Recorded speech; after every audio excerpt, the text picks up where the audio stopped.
Good morning, and welcome to the Paul Green Comedy Podcast. It is April 27th, 2024. This is episode 100, and is this 150? Oh my gosh. I think this is episode 150, everybody. This is a podcast by a dreamer for all you dreamers out there. Stand-up comedian and actor Paul Green Comedy, documenting my journey.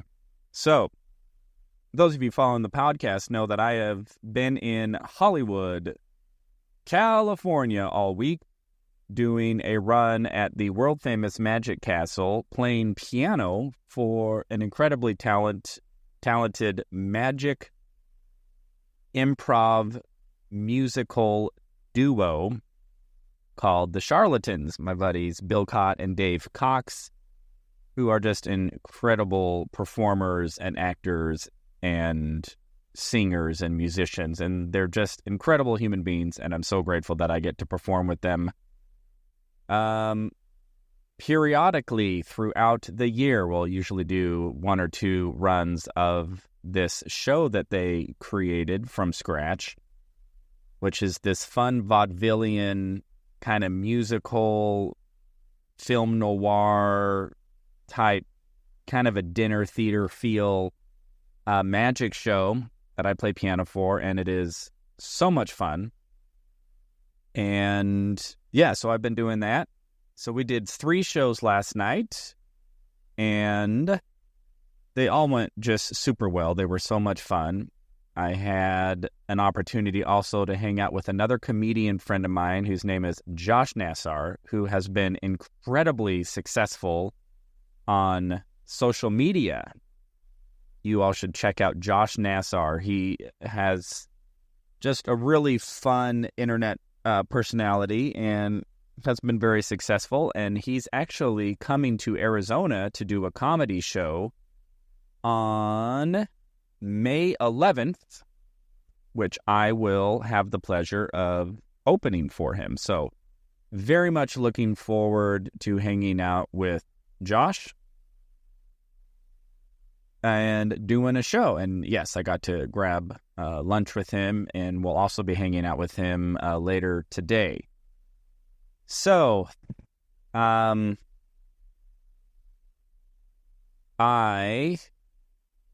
had a couple of talent agents who work for the company that I am represented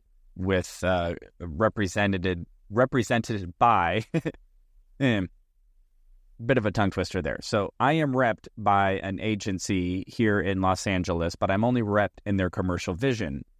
And so I invited out some other agents to come out to the Magic Castle and got to meet them Thursday. And I had an opportunity to reach out to them yesterday and thank them for coming, and just reached out and just said, hey, would there be a chance that we could chat next week? I'd love to talk about perhaps getting repped theatrically by you. And so we'll see if they have an interest. You never know. If not, that's just an interesting game out here in Hollywood, is trying to get an agent, and every agent out here is just completely bombarded by actors who are looking for representation and hoping to get an agent who can get them in the room, get them auditions, get them opportunities. And it is a hustle and it's a grind. So I don't know. I don't know if I made an impression on them or not. Either way, it was really great meeting them. They had a great energy. They were so gracious, and they're doing a lot of great things. And so it would be really awesome if this led to more opportunities. But if it doesn't, I was really grateful to be able to meet them, and that they came out and enjoyed a night at the Magic Castle. So, last night I got a huge migraine and ended up going for a walk. I'm staying with my buddy Bill in his apartment in North Hollywood, and it's kind of a it's a decent-sized apartment, but the walls are a little thin and sound carries. And usually when I get a migraine this bad, I usually end up vomiting quite profusely. And I didn't want to do that at 2 a.m. and risk waking up my buddy because we were all incredibly exhausted. So I ended up going for a walk up and down Magnolia Boulevard in North Hollywood, California. Ended up throwing up in a little dirt area or something by the side of the road. And I was pretty exhausted. My sleep schedule has been pretty bad. And so once I threw up, that's usually when I start to feel better. And then I went home or back to the apartment, and then I just crashed and I slept in so late. I didn't have any work stuff in the morning, which was fantastic. So I was really able to get a lot of sleep, which, everybody talks about how important sleep is. And I know it, I get it, but good night's sleeps have just never been my thing. I've never been a morning person. I've never been hit the pillow and zonk out. That's just always been a struggle for me. I think I was just built to be a comedian. I am just always, always, always up late. And no matter what I do, I know everybody is now going to leave in the comments, have you tried melatonin? Have you tried this? Have you tried that? And it's just like, yes. So it was great to get some sleep. Made the show last night go a lot better. Now, I realized that I have neglected sharing my new material. So those of you following the podcast know that I have been trying to write new material. Well, I have been writing new material. I say try because, I don't think it's all good. But I have been trying to write new material, and the last couple of days, I have not shared any of it.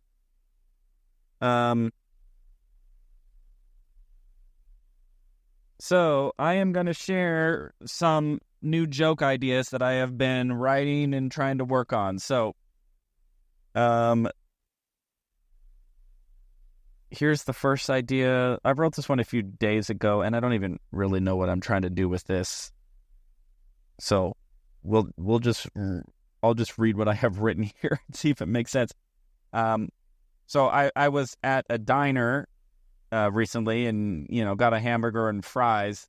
And it occurred to me, I don't think I've ever finished a plate of fries ever in my life. I just feel like diners just load French fries onto these plates. And I don't understand why. Do restaurants just always purchase a surplus of fries? They need to free up some space in the freezer, so they're like, hey, let's just go dump 2 pounds of fries on this guy's plate.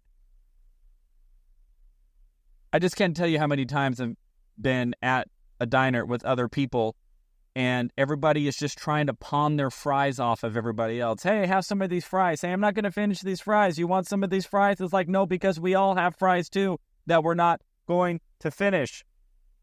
I feel like if restaurants just learned how to ship all of their uneaten fries overseas, we might end world hunger. All right. I don't know if that's anything. What is this? Oh, I stayed at this Motel 6, and they didn't have any outlets near the bed, right? So there's nowhere to charge my phone close to the bed. I'm just going, how did the architects think to put an outlet on the other side of the room? Those architects were just like, well, if these guys want to plug something in, yeah, they're going to have to work for it. We're going to have to walk all across the room to plug anything in. I actually pulled the bed away from the wall, and there was an outlet in the middle of the wall where the bed was. It's just like, yeah, these architects, maybe they just want you to get a good workout so that you're more rested before you go to bed. All right. I don't like any of this stuff either. All right. I'm out in my car and it just turned off, but I need the light on, so that's why you just might have heard a little bell. Okay. Oh, my magician friends are not gonna like this bit. As you know, I've been performing at the world famous Magic Castle, which it's like magic is like sacred to them, and now I'm gonna lampoon it. So I gotta be honest, I don't understand how magic is still a thing. I don't know how magicians keep on fooling people with tricks when every single trick you can just Google online and they'll tell you exactly how they did it. Besides, I feel like magicians are just monetizing what grandpas do for free.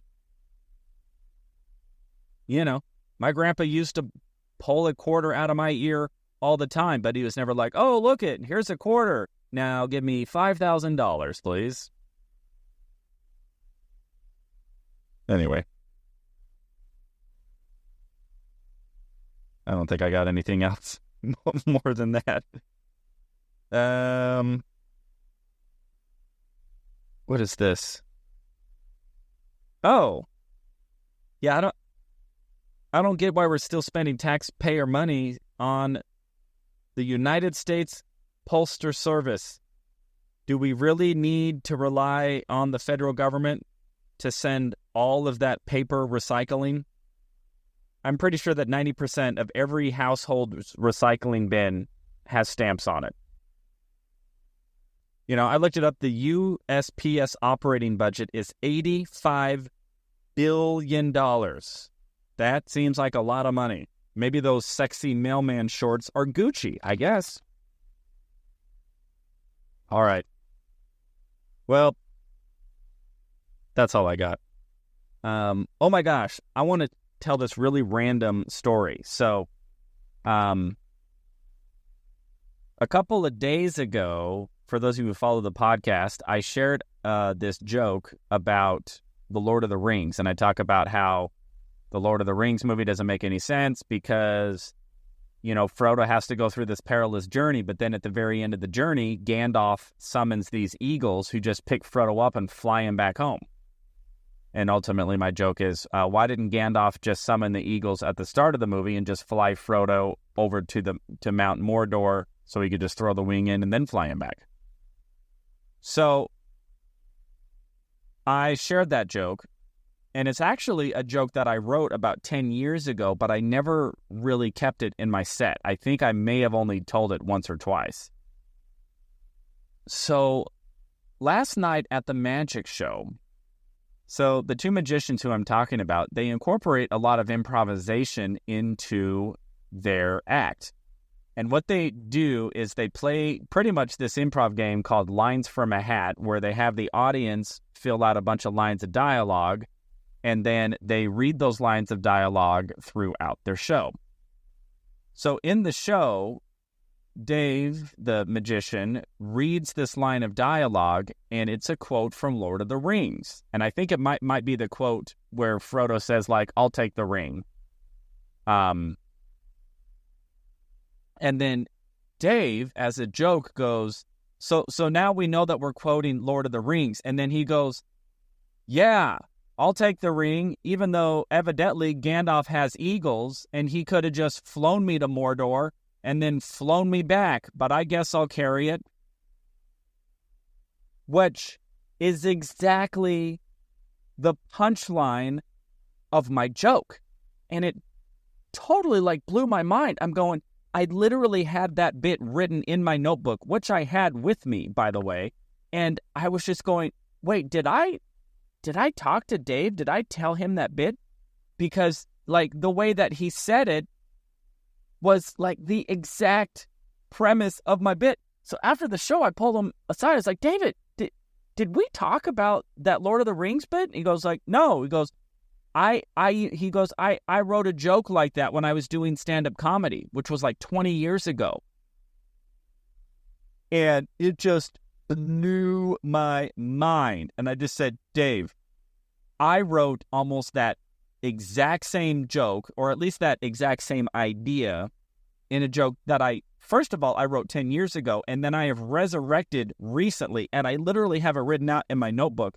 And I actually showed him my notebook where I said, look here is the bit. And I'm going, we didn't talk about this? He just goes, no. He just says, I wrote that bit a long time ago. I used to do it all the time. And it was just this really random moment of parallel thinking that spans across decades from when he originally wrote it. He's a little bit older than me and hasn't done stand-up in a long time. And I don't know, there was just something really interesting that, like, he and I would, have the exact same thought about the Lord of the Rings movies, and that we would both write a joke about it, and that the joke would pretty much be the exact same observation. Now, I don't know what that means, everybody. I don't know if it means anything, but it was just this really random synchronistic event, I guess, that, I don't know, maybe it doesn't mean anything, but that is just what happened, and it just was a very interesting story about two comics viewing the world, or at least this one bit, in the same way. And I don't know, it just, now that I'm thinking about it, I'm like, it actually just kind of made me feel good. Just kind of go like, you want to know what? Like, maybe I'm on the right track if, another comedic performer who I really respect is seeing things kind of the way that I'm seeing them as well. I don't know. Or maybe I'm just trying to stretch meaning out of nothing, because sometimes this biz can be hard, and sometimes you have to find some meaning to just keep moving forward and keep grinding. So anyway, everybody, that is the update for April 27th, 2024. I am in pretty good spirits. I feel ambitious and hopeful. I'm excited to see if any of this material, I feel like I'm just in I just feel like I'm in idea generation mode. I'm just trying to think of as many ideas as I possibly can, in the hopes that some of those ideas will actually be worthwhile and will,